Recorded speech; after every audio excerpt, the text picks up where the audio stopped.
This halloumi curry makes a quick and easy vegetarian dinner. Start by sautéing onions until golden brown. Add a bit more oil, then Thai red curry paste, garlic, and ginger, and cook until fragrant.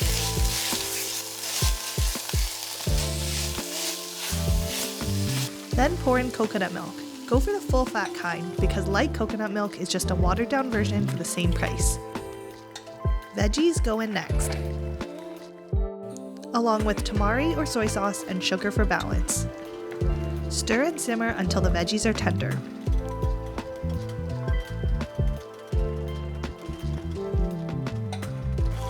To finish the curry, stir in fresh lime juice and cilantro.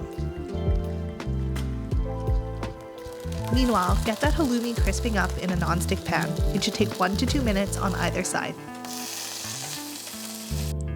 Then you're ready to serve. This halloumi curry is practically begging to be spooned over rice.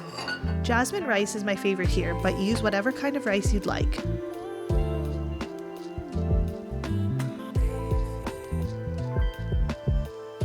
Top with fresh herbs and garnishes like cilantro, chili, shallots, and lime wedges.